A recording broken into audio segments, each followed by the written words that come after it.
You won. Just 2 words that meant my irreversible surrender. 2 insignificant words that only took me a second to say. And yet, after days, weeks, and months of annoying requests and prayers from my husband Jeff, they were finally spoken to.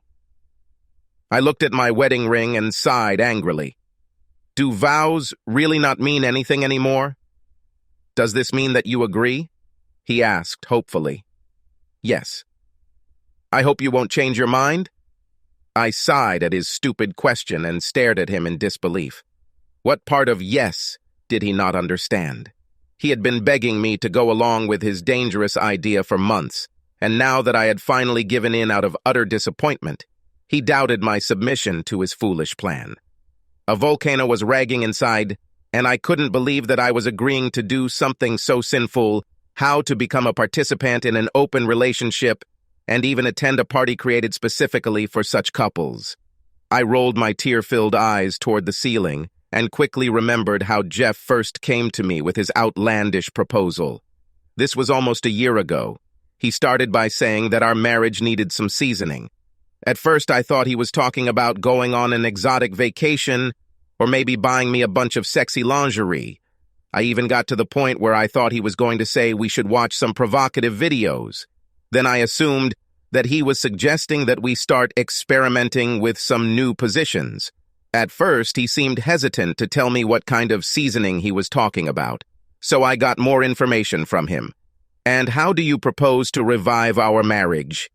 Imagine my surprise when he offered me this open relationship. I have always believed that marriage is a sacred matter and an institution that should not be taken lightly. I couldn't imagine a marriage in which either of us would be free to cheat. I firmly believe that marriage should be one where each partner was strictly monogamous. Wow, this is very surprising, Donna, he blurts out, shaking his fist in the air. I begin to tremble with fear and disgust. I can't believe I agreed to his stupid idea, but after more than 6 months of his non-stop requests, I finally gave in. And just thinking about it just makes me sick. I feel nauseous, but instead I breathe deeper and faster. His obvious joy at being in the arms of another woman makes me feel violated. At this thought, he feels deliciously happy. So happy that his face literally glows. Fresh flesh. Why is it so important for him to have fresh flesh? And why does he seem more excited now than on our honeymoon? Why do you look even more excited now than you did on our honeymoon? I ask him, waving my hands for greater effect. Don't be stupid, he spits. I'm just overjoyed that something like this could save our marriage. I don't see how, I whisper, giving up. Something like that could easily turn into trouble. So many things can go wrong. What could go wrong? I mean, this way, none of us will ever have to cheat.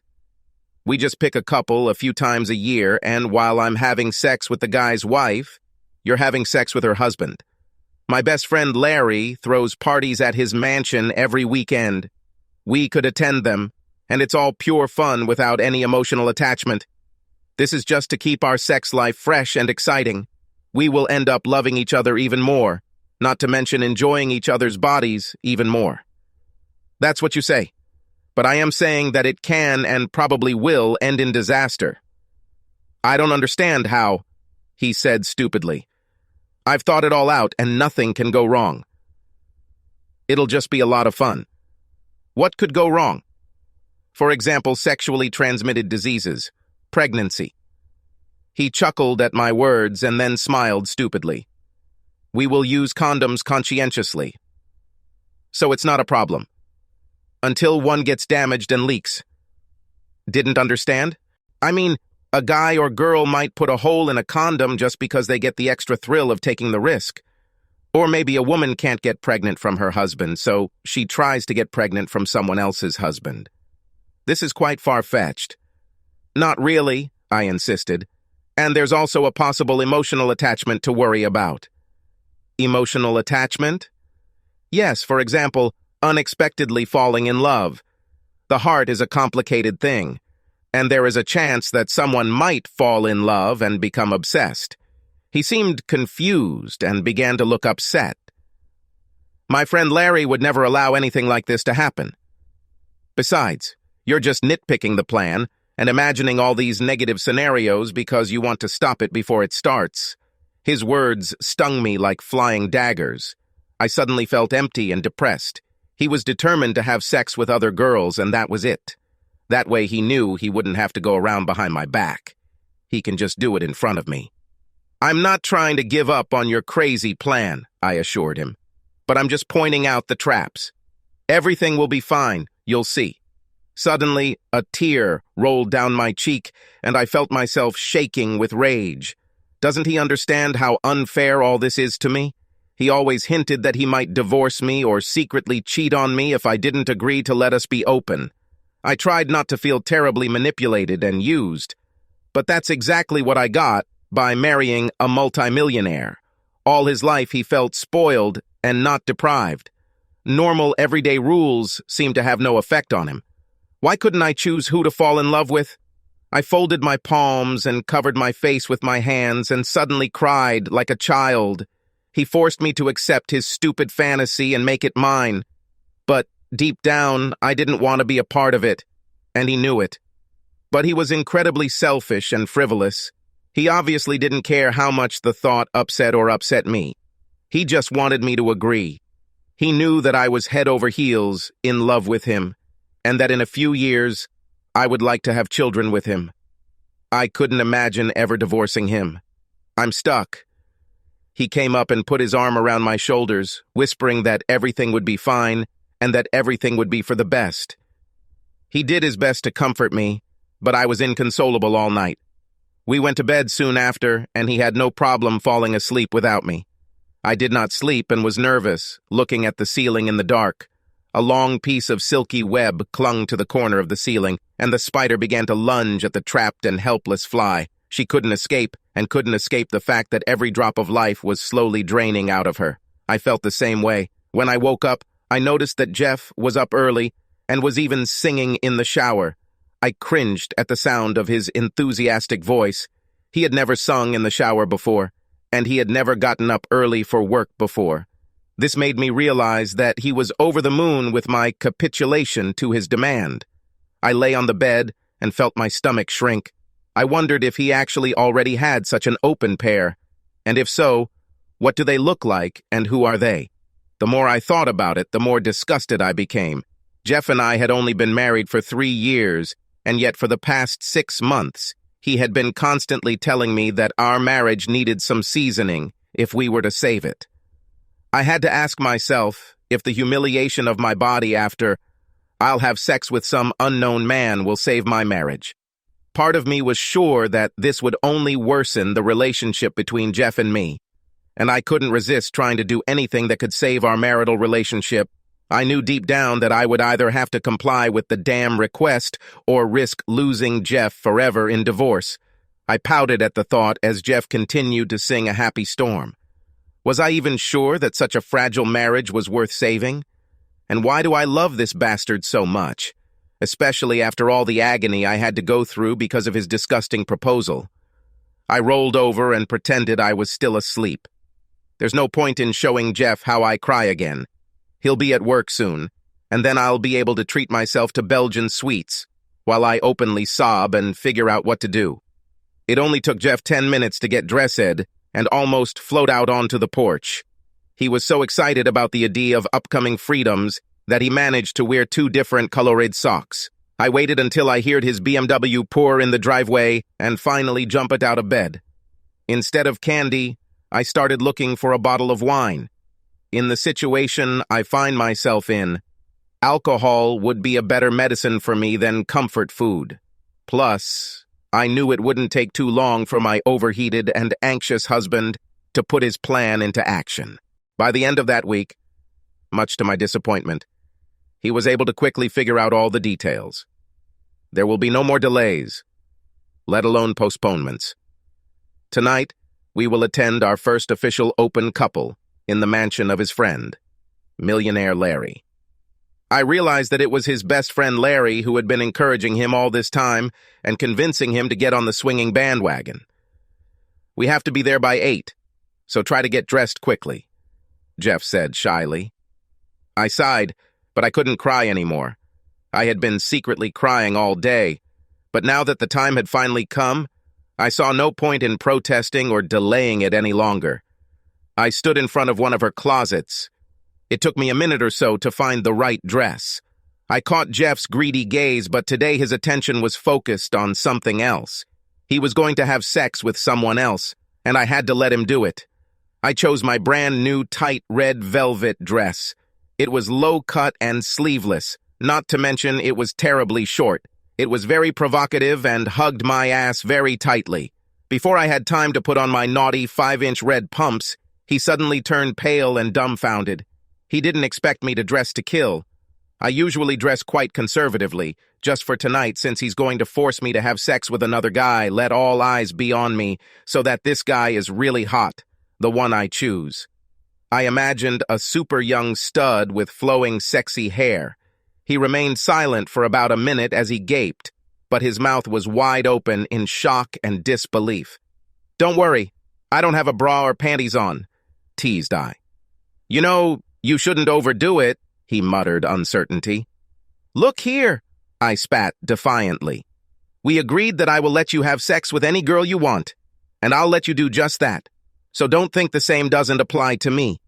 You must have sex with the husband of the woman I choose. Here's how it works. And you must have sex with the wife of the man I choose. That's how I say it works. So let's just drop all this nonsense and double standards. You do it with whoever you want, and I will do it with whoever I want." "Wonderful," he squeezed out with difficulty, and a pang of jealousy showed on his face. He didn't expect me to choose my own boyfriend, let alone drag my property so dangerously into a room full of puffing, horny men. I was surprised at how quiet he was on the way. I saw the hairs on the back of his neck stand on end as he watched me raise my deadly eyelashes. He was furious and frustrated as he watched me spend 5 minutes in the visor mirror, applying generous amounts of sticky, glossy, glamorous red lipstick. I then extended my super long and super sexy red nails that I had been working on earlier in the day. "You're just trying to make me jealous," he blurted out venomously, adding a causeless growl. "Well, so what? First of all, it was your stupid idea. What did you think? That I'm going to go to this friend of yours' party and just sit in the corner while you have fun with someone?" The sudden, angry blare of the horn brought his nervous gaze back to the winding road. "If you change your mind about me throwing myself at all the men at this party, we can always call it off. We can just turn around and go home. You would like that, wouldn't you?" he asked bitterly. "Honestly? Yeah, that would be nice. I didn't want to go to this stupid party at all." He suddenly began to choke, and I could tell that, as jealous and anxious as he was certainly planning on choosing a specific woman. I just didn't know who he was going to choose, but I realized that very soon I would find out who the girl of his dreams was. Obviously, he agreed on everything in advance. At this thought, I pursed my lips. Apparently, he had been dreaming about this girl for months, and today was supposed to be that night. But if he was going to feel the storm, then I was going to feel the storm. I was determined to do everything to make him very upset and very jealous, even if it meant that I would have several partners, if possible, very beautiful and young. I knew that he had probably arranged in advance for me to be with some old man, simple and pot-bellied. But I will choose my own lover. He parked the car in a dead end and opened the door for me. He at least liked to pretend to his rich friends that he treated me with respect. We walked slowly towards the large double oak doors, so slow, in fact, that it felt like he was dragging me. When we finally arrived, the butler let us in with a plastic smile. The place was gorgeous and tastefully furnished, but it didn't leave much of an impression on me. If I've seen a $10 million mansion, I've seen them all. The maid slung Jeff's coat over her shoulder and led us through the front door into a magnificent living room replete with breathtaking chandeliers. I let my husband push me towards his best friend Larry, my heels clicking seductively on the marble floor.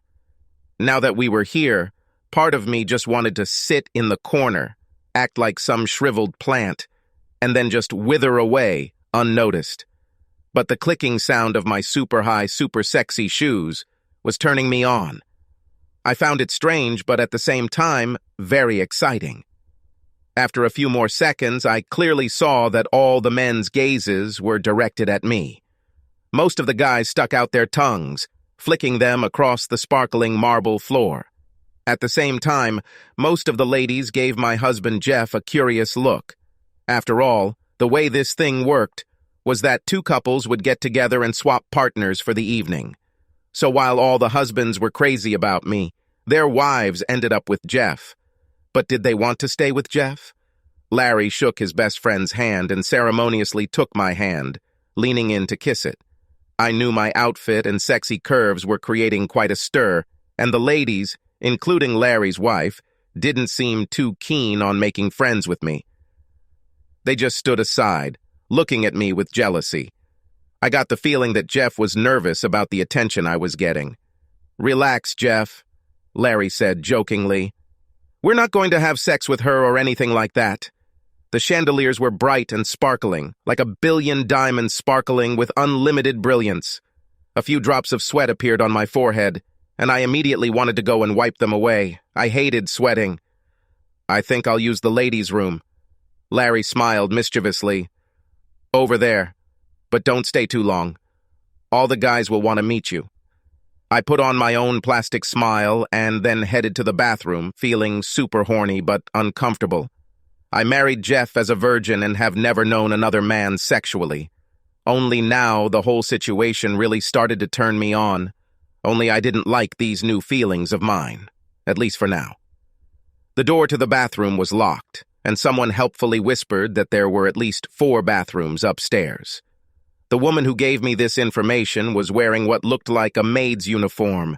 I followed her up the spiral staircase, and at the top she pointed to double doors with what looked like gold-plated handles. I thanked her and opened the doors with both hands. In the bathroom, I lost my breath. She was beautiful and majestic. I quickly slammed the doors, then locked them behind me, but suddenly I heard water running in the far corner. Was the shower turned on? I gasped. Someone was in the shower. I must have gasped loudly because the water was quickly turned off and the glass shower door swung open. A blond man came out and stared at me with curiosity. He was naked and all wet. I turned beet red and put my hand to my heart, amazed and impressed. He was handsome and tall, about 6 feet 2 inches. His shoulders were very broad and sexy, and his chest was wiry and muscular. He had rippling abs and truly amazing V-shaped muscles. "I'm very sorry," I blurted out. "I didn't know there was someone here. The maid showed me this bathroom." He smiled nervously at me. "It wasn't the maid. It was my wife, Carol. She loves to wear a maid outfit." "So she knew you were here?" "Oh, yeah. She said she would bring me a partner from downstairs. She desperately wanted to spend the night with Larry's brother, but since he's single, she had to find me a woman, which means it'll be harder for your husband to find a girl. I hope it's not a problem." I started to smile. No guy is going to want to let his wife spend time with Jeff if Jeff's wife is missing. "You're nervous and shaking all over," he said, grabbing a towel and drying himself. I bit my lower lip warily and then shrugged lamely, but sweetly. "This is my first time here. My husband desperately wanted me to agree. But to be honest, I didn't want this." He frowned mockingly and playfully. "So you don't find me attractive?" he said quietly, letting his gorgeous blue eyes sparkle like diamonds. "You are more than attractive," I admitted. "More like the Greek god and the sexiest porn star in the world rolled into one." "So, what is next?" "I do not know what to do. As I said, this is my husband's stupid idea, even though you are 10 times sexier and more beautiful than him. My name is Mike. I'm Donna." "You really are a hot beauty," he whispered in awe, devouring me with his amazing eyes. I found that my face was flushed. As much as I hated the whole idea, there was no denying that this guy was super hot and super desirable. He moved towards me, letting the towel fall to the ground. Part of me wanted to back away so I wouldn't have to do this to Mike or anyone else. Maybe run and hide under a bed or in a closet somewhere for the rest of the night. Another part of me wanted to leave Mike and find some pot-bellied, lame old man who would at least keep the sex mercifully short and unpleasant. "You're nervous and unsure, aren't you?" he said, his perfect, dazzling teeth completing his mesmerizing smile. I started to sweat and worry. He was too damn handsome and too sexy for me to run away from, and we both knew it. He was also undoubtedly a guy who knew exactly how to use all his charm.